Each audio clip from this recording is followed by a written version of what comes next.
নরওয়ের বাসিন্দা আরভে হোলম্যানের বিরুদ্ধে মারাত্মক ভুল তথ্য প্রচার করেছে চ্যাটজিপিটি। কৃত্রিম বুদ্ধিমত্তা চালিত এই চ্যাটবট দাবি করেছে তিনি নিজের 2 সন্তানকে হত্যা করেছেন এবং 21 বছর কারাদণ্ড ভোগ করেছেন। তবে বাস্তবে তিনি কখনোই কোনো অপরাধের সঙ্গে যুক্ত ছিলেন না। এই মিথ্যা তথ্য তার জন্য চরম ক্ষতিকর ও মানহানিকর বলে অভিযোগ করেছেন তিনি। বিশেষজ্ঞরা জানান, চ্যাটজিপিটির উত্তর থেকে বোঝা যায় এটি কিছু সত্যের সঙ্গে মিথ্যা তথ্য মিশিয়ে ভুল গল্প তৈরি করে। হোলম্যান জানান, চ্যাটবটটি তার সন্তানদের বয়স প্রায় সঠিকভাবে উল্লেখ করেছিল, যা প্রমাণ করে এটির ডাটাবেসে তার সম্পর্কে কিছু তথ্য ছিল। কিন্তু তার ভিত্তিতেই সম্পূর্ণ মনগড়া ও বিভ্রান্তিকর কাহিনী তৈরি করে চ্যাটজিপিটি।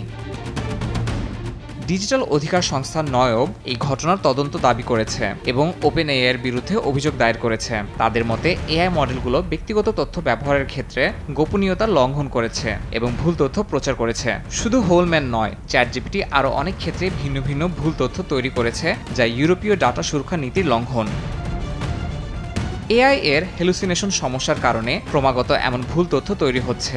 অ্যাপল ও গুগলের এআইও এরই মধ্যে বিভ্রান্তিকর তথ্য ছড়িয়েছে। বিশেষজ্ঞরা বলছেন, বড় ভাষার মডেল কিভাবে সিদ্ধান্ত নেয় সেটি পুরোপুরি পরিষ্কার নয়। এ কারণে চ্যাটবটের ভুল তথ্যের ঝুঁকি থেকেই যাচ্ছে। ইয়াসিন মোহাম্মদ জিসান, সময় সংবাদ।